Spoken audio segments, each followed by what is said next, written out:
you out here. Forgot that we used to listen to Chinese music while we were doing this. I don't want it to get copyright claims, so I don't really want to do it. Alright, hold on. I have to pee. Okay.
Okay, I'm back. I'm so excited about the arc we're getting into. We're about to start it. It's gonna happen. It's a long one, but it's fine. Alright, do you remember what happened last time?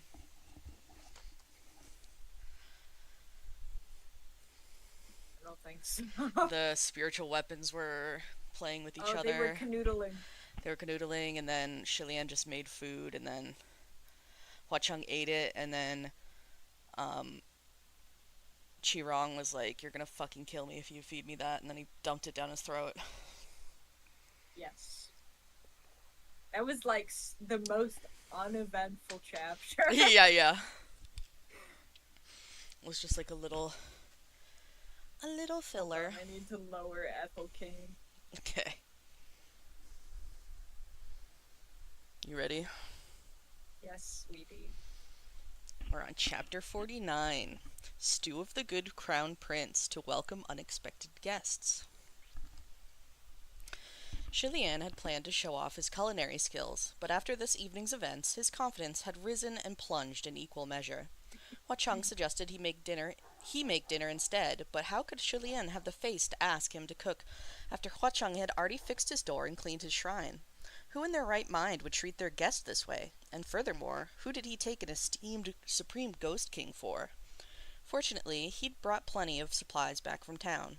While a large portion had gone into Shilian's pot, some buns and pies still remained, as well as fruits and vegetables, so they munched on what they had. But after those were eaten, what then? The next day the problem was solved on its own. Bright and early in the morning, the door of Pucci Shrine rattled with the knocking of a gaggle of village girls, who had come offering several large pots of congee and roasted chicken. The village girls were shy and nervous, so who they'd really come to see was quite obvious. Shilian couldn't help but sigh in awe as he thought, "Beauty really can fill a stomach." The roasted chicken was divided between the two children. Julien only had some congee, while Hua Chung didn't touch a thing. "Guga is quite popular around here," Hua Chung commented with a smile. Don't tease me, Sanlong, Shilian laughed. They were obviously drunk, but not on wine.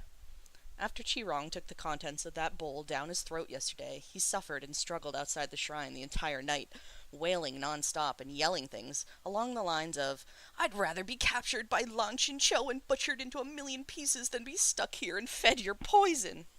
Cousin Crown Prince, I was wrong. Please, I beg you, give me the antidote."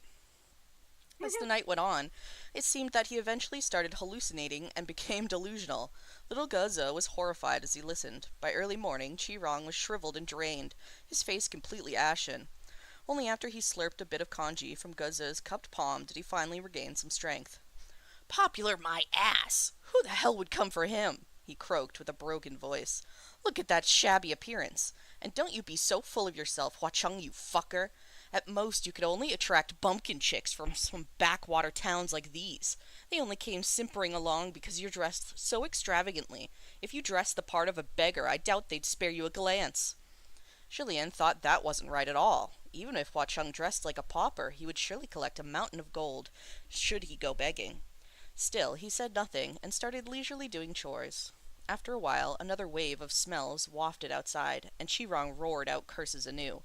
"What are you doing now? What the hell?" "It's that pot of love for all seasons stew," Shilian replied warmly. "I'm heating it up." Huacheng applauded quietly at this. What a good name. Qirong screeched, "You gave that fucking shit a name? Stop!" The mere smell of the reheating brew made Qirong recall memories most terrifying, so there wasn't really a need to feed him. Qirong didn't dare speak another word. Once the meal was finished, Lan Ying silently collected the cutlery, seeming like he intended to do the dishes. "Let it be," Shilian chided him. "Just go play. I can take care of this." Maybe he wasn't allowed to cook, but he could still do dishes. Huacheng watched Lan Ying take Guzza outside. "Let me do that for you," Huacheng said. Shilian declined the offer. "There's even less reason for you to trouble yourself. Just sit." As he spoke, he heard a ruckus outside. Qirong had gotten bored with nothing to do after filling his stomach, and he'd started catcalling. "Hey, chickie, what are you doing? Checking me out?" Qirong cooed greasily. "Did I make your tender little heart quiver?" He's just No. been griping about how he didn't care for country girls, only to turn around and start flirting, and so tastelessly, too. Shilian shook his head, thinking it would be best. "Huh?" "Yes. I thought you were going to." Oh my god. He'd just been griping about how he didn't care for country girls, only to turn around and start flirting, and so tastelessly, too. Shilian shook his head, thinking it would be best to drag Qirong inside after all, lest he scare people while tied up out there. Before he even opened the door, he heard odd comments coming from the villagers. "Whoa, what legendary beauties! Why would such beautiful girls come to our village? I've never seen such pretty ladies, not in my whole life, and there's 2 of them." Soon after, there was the sound of knocking, and it surprisingly came upon the door of Puchi Shrine. Shilian was puzzled. Legendary beauties? 2 of them? Why would 2 legendary beauties come knocking on my door? Shilian then realized, could it be, did that wealthy merchant get some new wives and bring them to show their gratitude? Thinking that this could very well be the case, Shilian quickly grabbed for the "Please donate to help with renovations of the shrine" sign, ready to set it outside. But he then heard one of the women speak in a frosty tone. "What's this thing at the door? What an eyesore." Immediately, the puzzled voice of another woman followed. "Maybe it's for guarding the door?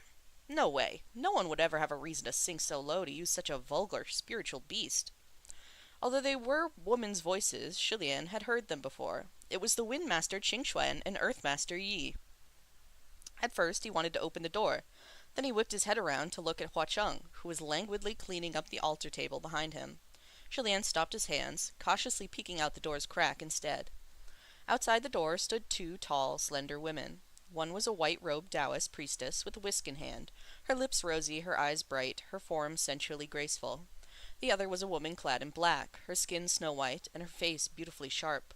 She wore an upset expression as she glowered into the distance, her hands folded behind her back.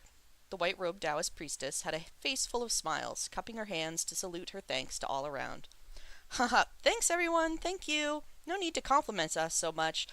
No need to make such a scene. It gets me all flustered when you fuss over me. That's enough now, thank you." Shilian had no words.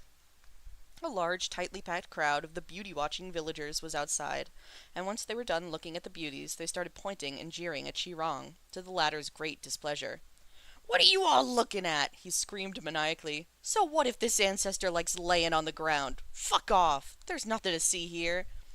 When the villagers saw how bizarrely the man behaved, how fiendish he looked with that sickly green face, they dispersed in affright.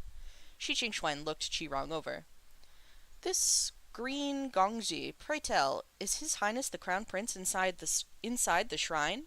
Hearing her address Shilian as His Highness the Crown Prince, Chi-Rong immediately lost interest in the two beautiful women before him. He clicked his tongue. "Tss! You're some goddamn officials from the upper court. As if this ancestor is a dog guarding his door. Listen here, I am—" He hadn't finished his introduction before Ming Yi glumly approached. There was a wail, followed by sounds of smacking. From Shilian's position, he couldn't discern exactly what Ming Yi was doing, and could only see Shi Qingxuan sweep her whisk as she chided her companion. "Ming Shang, that's not good to use violence." "What's there to be afraid of?" Ming Yi asked coolly. "Didn't he say he's not a domesticated spiritual beast?" To prevent Chi-Rong from getting beaten to death, Shilian had no choice but to open the door. He raised his hands to stop Ming Yi. "My lord, have mercy! Don't hit him! He's a person!" When Shilian opened the door, Ming Yi flipped away her black hem and removed her boot from Chi-Rong's back. Shi Qingxuan cupped her hands in courtesy. "Your Highness, I've come a few days early. What's with this person? He's so full of ghost chi, and it's impossible to hide. Do you take us for blind?" Shi Qingxuan changed the subject. "Anyways, let's talk inside. I've something really important I need your help with." She made her way around Chi-Rong's prone body as she spoke, and was about to cross over the threshold, but Hua Cheng was still inside. How could Shilian possibly let them in? "Wait!" he cried hastily. However, it was too late. Puchi Shrine was only so big, and it had no places to hide. Shi Qingxuan and Ming Yi immediately saw that behind Shilian there stood a supreme ghost king, who was in the middle of doing dishes. 4 pairs of eyes met. Sparks flew. Hua Cheng smiled a smile that showed his teeth. The smile was ominous, and his eyes held no trace of mirth. In an instant, Ming Yi's pupils shrank, and she backed a meter away. Exceedingly alarmed, Shi Qingxuan flung out her Windmaster fan to strike an attacking stance. "Crimson Rain-sought Flower!" Outside the door, the ashen-faced Chi-Rong roared with rage. "And I'm the Night-Touring Green Lantern! How come none of you recognized me when kicking the shit out of me, but you knew it was him with just one look?" Ming Yi had infiltrated Ghost City and spent many years as a spy under Hua Cheng. Only recently had she been discovered and captured, and subsequently locked in a labyrinthine dungeon and beaten to a pulp. Now the two enemies faced each other once more, their eyes bloodshot. Tiny little Puchi Shrine was filled with a scent of venom inside and out. Hua Cheng lightly tossed the rag in his hand and smirked. "Lord Earthmaster looks lively." "And Lord Ghost King looks leisurely as always," Ming Yi replied coldly. After exchanging these false, perfunctory greetings, the next words that came out of Hua Cheng's mouth were even colder, and his expression turned positively glacial. "Leave," he warned. "I don't care what important business you have. Do not come anywhere near here again." Although Ming Yi feared Hua Cheng, she refused to back down without a fight. She responded, her tone gravely seriously. "Coming here was not my will." The venom was turning explosive, and Shilian grew nervous next to them. What? Lord Windmaster, what should we do?" Shi Qingxuan knocked her fan on her head a few times. "I didn't expect Crimson Rain-sought Flower to be here," she sighed. "Didn't you guys just meet up recently? How come you're palling around again so soon? Anyway, it'd be great if this could be solved without throwing fists. Violence is bad, and if they start fighting, we'll have to hold them back." Shilian replied, "I agree, mostly." Chi-Rong had been listening intently, as he was hoping the pair would start brawling. When he heard this, he suddenly spoke up. "Oh, so you're that tramp Windmaster!" Both Shilian and Shi Qingxuan turned to look at him. That was exactly how Chi-Rong had referred to Shi Qingxuan when he was lounging in his cave, but he dared address her like that even in front of the lady herself. Shilian couldn't decide whether it stemmed from an excess of bravery or a deficit of intelligence. Shi Qingxuan had always been raised in dignified grace, so this was probably the first time she'd ever heard such an insult. She blinked, looking confused, then turned to Shilian. "Your Highness, please wait." Then she exited the shrine and closed the door. Outside there was a shriek from Chi-Rong and another bout of smacking noises. A moment later, Shi Jingquan opened the door to come back in. He had returned to his male form. "All right, where were we? I'm feeling kind of hungry, so how about we all sit down and eat something," he declared. "There's nothing that can't be negotiated and nothing that can't be solved at the dinner table." Shilian didn't want anyone to start fighting inside Puchi Shrine, but Hua Cheng seemed extremely angry over the matter of Ming Yi's infiltration. Without knowing the inside story, it seemed rather impossible to have them sit down and share a peaceful meal. However, Hua Cheng actually didn't seem to object to the idea. After a long moment, the frost in his expression cleared, and he turned to continue doing dishes. Once he finished, he walked to the pot and ladled a full bowl of that love for all seasons stew. As he withdrew and thereby put a stop to the imminent battle, the rest sighed a breath of relief. The next step was to change the subject and liven the mood. Let me sip.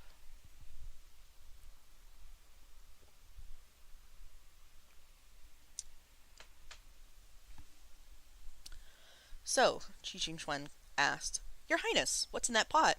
It seems to still be hot." "Oh, I made that," Shilian said. The pot had been stewing for a long time. The flavors were completely soaked in, and most of the smell had dissipated. Although the color was questionable, the shapes had all but melted away, and it looked much better than it had the night before. Shi Jingquan vibrated with excitement when he heard this reply. "Really? I've never eaten anything prepared by the hands of a heavenly official. Come, let's have a taste."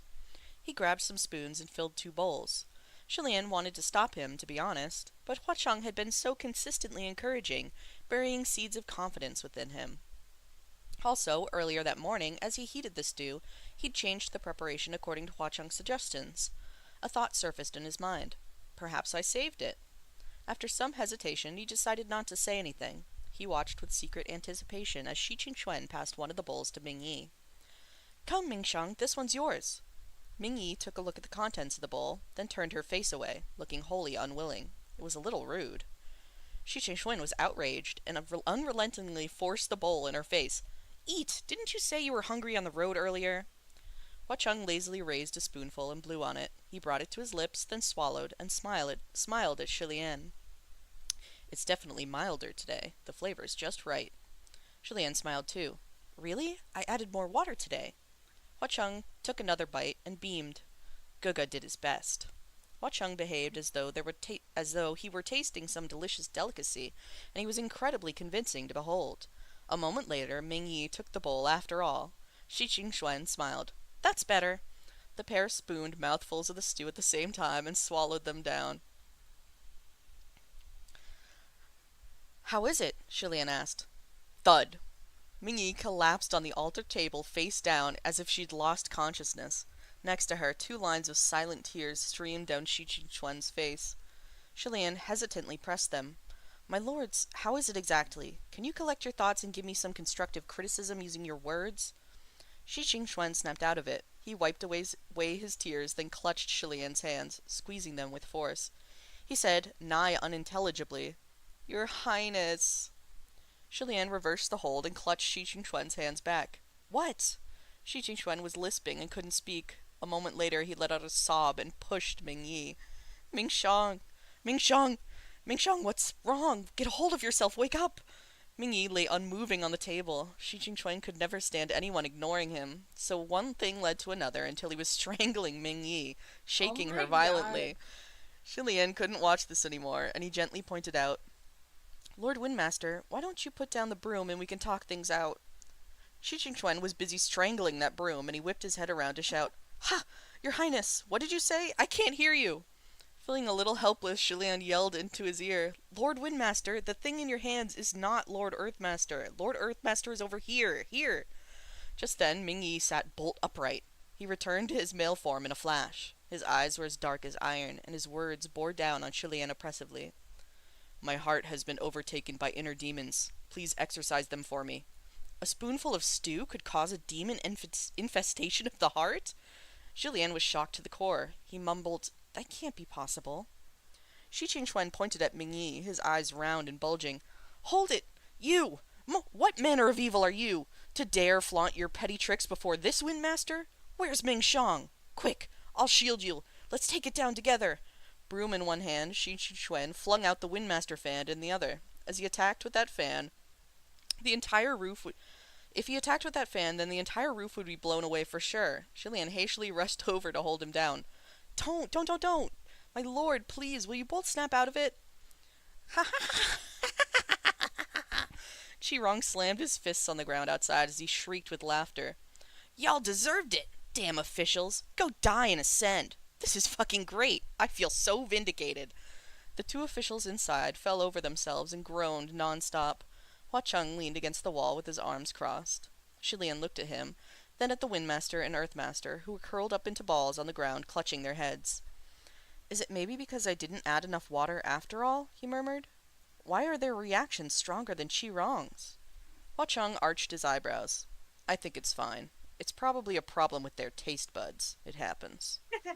Shilian had never thought much about the difference between Chi-Rong's usual diet and that of heavenly officials, but comparing the two now made clear an obvious disparity in taste. It was only logical that a heavenly official's shock in this case would be greater, which meant their reactions were naturally far stronger. Of course, it never crossed Shilian's mind that anything could have been added to the pot after it passed through Hua Cheng's hands. Feeling both depressed and guilty, Shilian fed Shi Qingchuan and Ming Yi 7 or 8 bowls of water apiece before they slowly came around. Although their complexions were sickly green like Chi-Rong's and their eyes dead, at least they were conscious and their speech returned. The only lingering problems were the unstoppable tears streaming down Shi Qingchuan's face, and that when he spoke he occasionally accidentally bit his tongue. Other than that, there weren't any real issues. After all that ruckus, 2 hours later, the 4 finally sat down around the altar table properly. Ming Yi still had his face down on the altar, still like a corpse. Shilian schooled his expression and inquired solemnly, Lord Windmaster, you said there was something important you wanted my help with. What is it exactly? Shi Qingchuan, looking haggard, flung a soundproofing spell on the door to ensure that no one outside could hear a word of their discussion.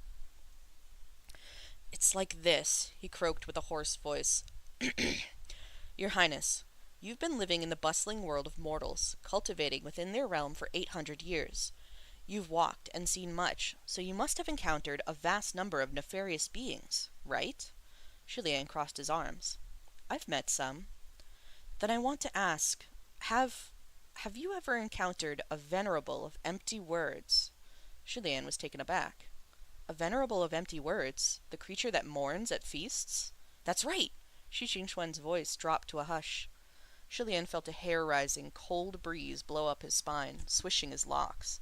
At the same time, someone seemed to be next to his ear, giggling and humming in an exceedingly creepy tune. Little Poochie Shrine was always awash in the warmth of sunlight peeking through its windows and cracks, but even this had dimmed, as if the entirety had been enveloped by a great shadow. Shilian's limbs and fingers grew as cold as iron. Shilian clutched his robes tight in spite of himself and felt the need to voice his concern. I have to ask, who's laughing? Who's singing? Who's blowing cold air up my back? Who made this shrine this dark? Shi Qingchuan wiped away his tears. Oh, that's all me. It's just a little spell, don't mind it. Just setting the mood. The other 3 at the altar table were speechless. Moments later, Shilian put his hands to his forehead in exasperation. Lord Windmaster, how about we stop with the breeze? None of us are wearing layers in this weather. Besides, the mood before was perfectly fine, until the cold air and music ruined it. Huh? Really? Shi Qingchuan asked. With a wave of his hand, the cold air blowing up everyone's backs dispersed. But I think it'll be good if the shrine remains this dark. Let me light a candle. The ambience will be even better. As he spoke, he really did take out a candle and light it. The flickering candlelight illuminated the 2 snow-white complexions and 2 pale greenish faces. The mood improved considerably. The haunting atmosphere was exceptional. Perhaps even Chi-Rong, still tied up outside, would squawk and scream in fright. The other 3 were no longer inclined to make further commentary. Hua Cheng leaned back, and Ming Yi remained stiff like a corpse. Let's continue. Where were we? Shilian rubbed his forehead. The venerable of empty words? Why didn't you just say Jinx monster? It took me a moment to realize what you were talking about when you called it that. Your Highness, what guts you have! Shi Qingchuan exclaimed in shock. It's not very considerate to refer to it as such, is it? The venerable of empty words had been bequeathed a respectful title, but people only addressed it as venerable for show. If its given name were too unseemly, people feared that the creature would overhear and retaliate. The truth was, everyone wished they could curse it as the foul-mouthed immortal, or the Jinx monster. The worse the moniker, the better, because it really was abominable to the extreme. That's right, normal nefarious creatures were frightening, but this one was abominable. If someone was happy, in their moment of joy, it would appear to dump a bucket of cold water over their head, a killjoy in the most literal of terms. Consider, for a moment, the following scenario. This creature appears at the reception for a pair of newlyweds to gobble up the feast and suddenly declare, "It won't be long before the two of you divorce." Or as another example, this creature appears just as the master of a household receives a promotion in office and cries out in the midst of all the congratulations, "In just a few years you'll be cuffed and sent to jail." If it latched itself on to someone, it would become like their shadow, endlessly predicting future misery whenever a joyous occasion would occur. Truly abominable, especially for the superstitious sort who feared ominous signs. If they ran into the thing, they'd surely die from distress alone. No one wanted to be haunted by a monster like this, but if one were unfortunate enough to cross paths with it, one could only accept their fate. After all, the means by which it selected its prey was a mystery. Let me drink.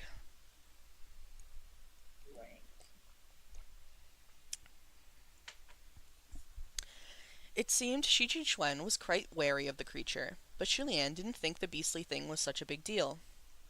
"Don't worry, it's nothing to be scared of." Such a creature was significantly more likely to be scared of Shulian, to be exact.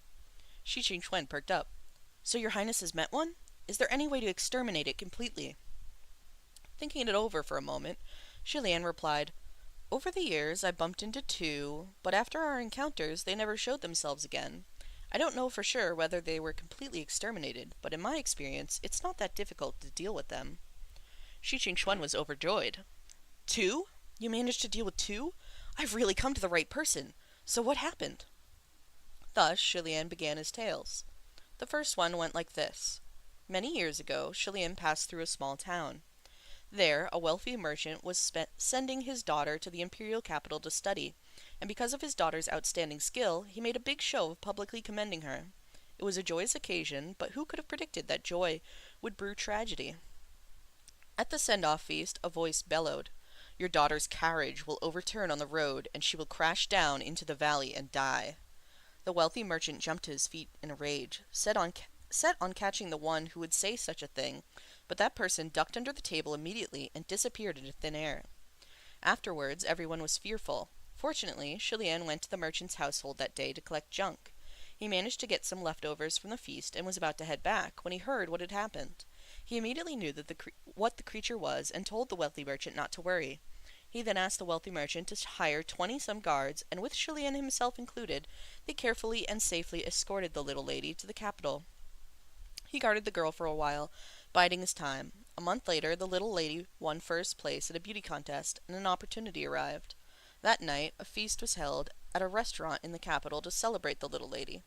Sure enough, again, a voice from the crowd bellowed, "You will be—" The moment Shulian heard its voice, he immediately seized the creature from the crowd, choking it by the neck, to stop it from uttering even a single word. Then he used a talisman to seal its body, and following this, he beat it to a bloody pulp. Then he ordered a carriage and took it to the valleys to run wildly astray. At a winding corner of a mountain pass, the reins snapped and the carriage crashed down the cliff, fulfilling its own curse. "That's it?" the other three asked. "That's it," Shulian said. "To deal with the Jinx, all right, the venerable of empty words, there are 3 ways to handle it. The first is to not let it open its mouth. Cut it off before it can speak. This works in the moment, but not in perpetuity, so you need to remain vigilant at all times. Second, if it should speak, don't let the subject of its curse hear. Anyone would be frightened to hear someone cursing them in the height of their joy, and that creature feeds on fear. It revels in it.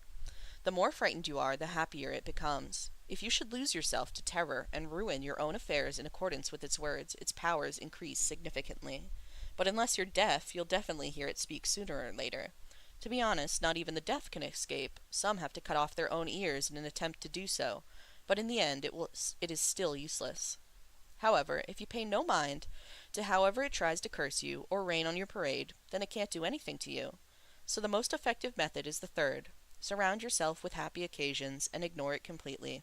Let it choose to speak or remain silent, but forget everything it says. Make yourself stronger and continue down your own path according to your own will, and not in accordance with the tragedy it predicted for you. If it can draw no despair from you, it will eventually leave on its own, with its tail between its legs. Of course, it could still very well be lying low, waiting for its next chance to strike. Although the third method was the most effective, it was also the most difficult to accomplish. After all, who in the world could truly build such a heart of stone and feel not a single ripple of fear? The more Shi Qingchuan listened, the harder his brow furrowed. Then what about the second time? Did you take care of it the same way then? The second time might not be as useful for reference, Shilian explained. It was a unique situation after all. How is it unique? The individual it latched onto was me, replied Shilian. Many years ago, Shilian himself encountered a venerable of empty words. At the time, he had just finished constructing a small hut by his own handiwork. He was standing there, admiring his new abode, when suddenly a tiny voice came from the corners. This dwelling of yours will collapse in 2 months. So what did you do? Shi Qingchuan asked. Nothing, Shilian replied. I said, 2 months? If it's still standing in 7 days, then it'll be a real miracle. Hua Cheng's lips curved slightly, but that smile quickly faded. The venerable of empty words hid in the shadows, waiting to feed on Shilian's fear, frustration, insecurity, and other such negative emotions. However, its jaws gnawed on nothing but empty air. Even when Shilian finished cleaning and fell asleep in his new house, it still hadn't managed to suck anything out of him. Although Shilian never saw its form, he could sense that it was probably quite angry. Not even a few days later, lightning struck, and the entire hut was scorched. The venerable of empty words was most pleased, probably thinking scorched wasn't any different from collapsed. The curse had technically been fulfilled. Shilian surely had to be afraid now. Yet this was not so, and it still couldn't manage to absorb anything from him to fill its stomach. Refusing to give in, it followed Shilian and waited for the next joyous occasion to arise. But who could have known that it would wait over half a year? In that half a year, Shilian experienced not a single joyous occasion. Anyone else would have given up. However, creatures known as venerables of empty words possessed a unique trait, and that was obstinance. They were relentless in their pursuit of their chosen prey, and so it starved pathetically for that half year. Finally, an opportunity came to pass. One day, Shilian managed to collect a large bundle of junk and made a small fortune. The venerable of empty words was overjoyed. Having been thwarted for so long, it passionately launched into a long and rambling string of curses. After Shilian struck it rich, he would waste his fortune on gambling and drink, only to fall sick and be trailed by an endless string of debt, and so on. Shilian counted his money and listened with indulgent amusement. Afterwards, he washed up, as he'd always done, and went to bed. The venerable of empty words drank nothing. That night, Shilian's pile of junk caught fire. After the fire was put out, Shilian turned to the venerable of empty words and sighed, his face black with ash. What a shame. It's all burnt. Not a single scrap left. I didn't even get the chance to experience that lifetime of riches, or any of those drunken dreams you spoke of. I think the things you say are quite interesting. How about you tell me more? Similar incidents occurred again and again, over and over. Toward the end of their time together, Shilian would prompt the venerable of empty words for its input, before it even spoke. Do you have anything to say? Do you want to say something? Finally, the venerable of empty words couldn't take it any more, and fled. To venerables of empty words, a god of misfortune like Shilian was an extremely unfavorable target. Either he experienced no happy occasions, and they waited fruitlessly for years, or he had already grown accustomed to all the bad luck and suffered neither fear nor anxiety. His luck was so bad it defied the imagination of the venerable of empty words. So Shilian thought nothing of its curses, and in fact treated them as well-wishes or daydreams. In any case, after that, Shilian never ran into any venerable of empty words. He suspected, perhaps, that his venerable of empty words fled back to its own kind and griped to them about Shilian's general vileness. Drink. Drink. I like how you say it like you want me to drink with you. No. Drink. Shi Qingchuan listened up to that point and couldn't manage to hold it in. He snorted a laugh. Is it very funny? Hua Cheng asked quietly. Shi Qingchuan knew it was inappropriate and instantly schooled his expression. Sorry, Your Highness, he apologized solemnly. Shilian smiled. Don't worry, I think it's pretty amusing too. he concluded. The Venerable of Empty Words draws power from fear in people's hearts. With this power, it manipulates its victims to realize its predictions and then makes new ones. The cycle continues until the person is thoroughly broken and their mind is lost to despair. The more unsteady one's heart, the more disadvantageous their position. The more one has, the more one fears loss. After a pause, he suggested, "Did one of Lord Windmaster's devotees request his help after receiving such a curse? You're the god of wind, so something like this isn't within your jurisdiction. If you receive such a prayer, you can pass it on to a martial god." "It wasn't a devotee who ran into it," Shi Qingchuan replied. "It was me." Now Shilian was even more amazed. "You? Venerables of Empty Words usually don't dare target heavenly officials. Even if they tried, an esteemed heavenly official such as yourself need not fear them." Shi Qingchuan sighed. "If I'd run into it after my ascension, then of course there would be nothing to worry about, but it's a long story. Many hundreds of years ago, when the wind and water masters were still mortal, they were born and raised in an affluent, prosperous merchant household. Shi Qingchuan was the second son, and when he was born, the entire family rejoiced. They gave him the baby name Xuan. For the sake of building up good luck for the new child, they widely distributed congee and such fare to the hungry and performed acts of compassion. At the time, there was a fortune-teller who, as he ate the congee, saw the babe wrapped in swaddling clothes. He asked for the details of his birth, then said, "Since I've taken a meal from your household, I will tell you this. That son of yours might have a good life, but it's difficult to explain the whole story. If you want to keep him safe, know that he must be kept low profile. Don't raise him to be the ostentatious type. Don't give him the chance to shine, and build up an inheritance for him in subtle silence. This will ensure he lives a life of peace. Be sure to never host any celebratory feasts in his name, or you will invite something bad along with them." Now those were terribly unpleasant words, and very much like something a Venerable of Empty Words would say. The Shi family was a merchant household, and all the qualities of the fortune-teller described were especially valuable to them. The fortune-teller was shooed away on the spot with a frown, and his words were naturally dismissed. A few days later, a feast was held in Shi Qingchuan's honor. The lanterns shone, and the banners flew, and drums thundered, and gongs sounded. At the feast, the guests hollered their congratulations, singing songs of praise to the second young master of the Shi family, wrapped in swaddling clothes. Then a sing-song voice suddenly rang out from the floor. "Wretched beginning, wretched end." That voice came from below the ground, but it overtook the voices of everyone present. The crowd was dumbfounded with shock. The feast ended with apprehension thick in the air. That very night, baby Shi Qingchuan burned with fever, crying and dry-heaving non-stop. The fever wouldn't break no matter what was done, and the entire family was terrified out of their wits.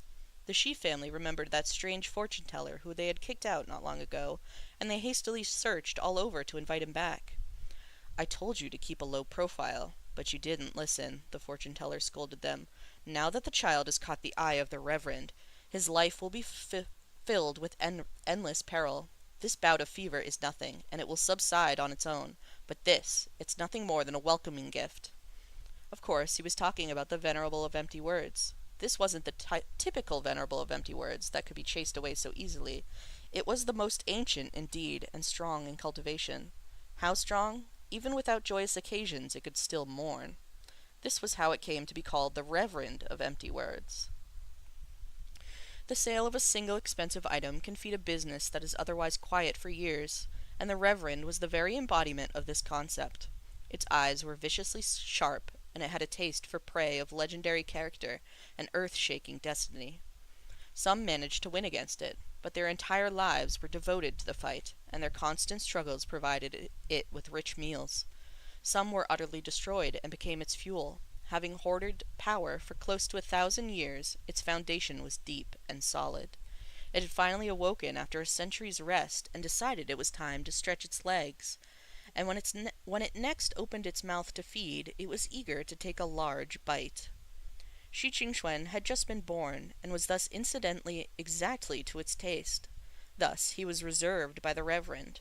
Although the tiny baby couldn't understand its predictions, even if he heard them, there would come a day when he could comprehend, just as there would come a day when he would know fear. Once this fear was planted during the boy's childhood, it would burrow deep and become impossible to uproot. Fortunately, spirits and monsters like these didn't have much in the way of brains, and their way of thinking was bizarre. The fortune-teller plotted out a way to trick it, and the Shi family put the plot into action. They sent Shi Qingxuan away and pretended he'd been given to another family. Then, dressed their son to look like a female baby before bringing him back. The family then claimed that the female babe was an adopted daughter, and raised the little young master as a little young mistress instead. As long as the Reverend of Empty Words could not find the male baby it had reserved, it surely wouldn't be able to remember who it had picked after some time past. It was with this plot that Shi Qingxuan matured to 10 years of age and peace. Over those 10 years, the once wealthy merchant household gradually declined. The parents of the two elemental masters passed away, and internal conflicts over inheritance raged. Shi Wudu tired of it all, so the year he turned 16 he left home and brought with him the little Shi Qingxuan, who was younger by many years. The brothers depended on each other to survive. Shi Wudu was the first to enter the mountains to cultivate under a master, and he settled his little brother in the town at the foot of the mountain. Every day he cultivated and trained until late, not returning home until it was deep into the night. There was also nothing to eat in the mountains, so he could only take meals at home. One fateful evening, Shi Wudu was caught up in sparring with another disciple and lost track of time. Shi Qingxuan waited and waited, but still his brother didn't come home. Worried that his brother was surely hungry by now, Shi Qingxuan decided to go up the mountain to deliver food. Shi Qingxuan was still a child at the time, and didn't know how to hike the dark, rugged paths at night. After walking for a long time with the food box, he could no longer ignore the pressing need to relieve himself.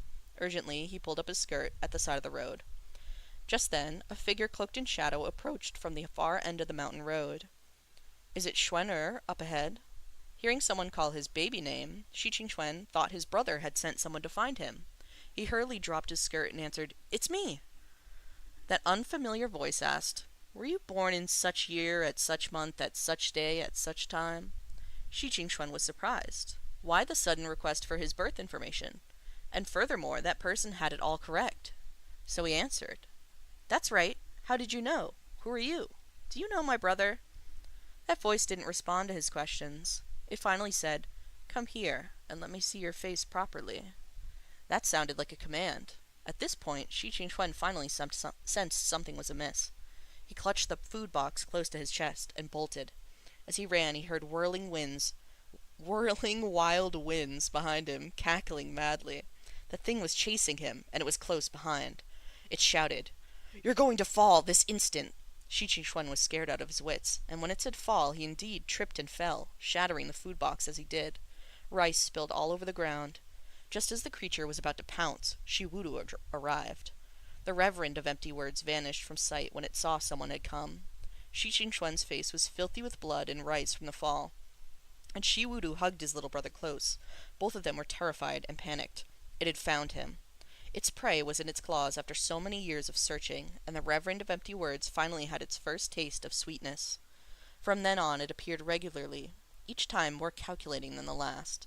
The creature's cultivation was too strong. The Shi family fortune was already depleted, and the cultivators that Shi Wudu managed to hire could do nothing. He lacked the power to throw a million merits to have his voice heard directly by the heavens. Although the creature never demanded Shi Qingxuan's life, the two brothers knew that it was only biding its time, waiting until its prey had been fattened before the butchery. For the time being, it was gently slapping his face as a reminder to be afraid. But there would come a day when the slap would truly hurt. It was like a hunter who refused to kill their prey with a single arrow and instead grazed it over and over, thoroughly relishing its terror. This was very much like a death by 1,000 cuts. Fortunately, a turning point finally came. After years of aggressive training, Shi Wudu ascended. The moment he ascended, he immediately brought Shi Qingxuan to the middle court and aggressively showered him with rare spiritual treasures and divine riches. A few years later, Shi Qingxuan also successfully ascended. The Reverend of Empty Words was thus quieted and disappeared. Shi Qingxuan very naturally assumed that the creature knew it had been beaten and had finally given up and backed off, but it seemed he was too optimistic. A few days prior, he was out drinking with a large group of friends, and in the midst of his drunkenness, he suddenly heard a ferocious voice in his ear. "You'll never see your brother again." That voice was exceedingly familiar. From the age of 10 on, he had heard it at least once or twice every year, until he finally ascended. The fear of that voice ran deep in his bones, and it was like thunder crashing in his ear. Shi Qingxuan sobered up instantly. Gripped with terror, he rushed to Pei Ming's domain, and only relaxed when he personally saw Shi Wudu alive and well, socializing with Ling Wen and Pei Ming. He wondered if that voice had simply been his own delusion. After all, the creature had scared him profoundly when he was young, but he was still worried, so he set out on a mission to find Shilian and ask for his assistance, and dragged Ming Yi along for the ride. He hadn't expected to bump into Hua Cheng at Puchi Shrine. When it comes to enemies, the road is truly narrow. After listening to the story, Shilian commented, "So the one Lord Windmaster met and the ones I met were on completely different levels." Briefly thinking it over, he turned to Hua Cheng. "Sunlong, have you ever seen the Reverend of Empty Words?"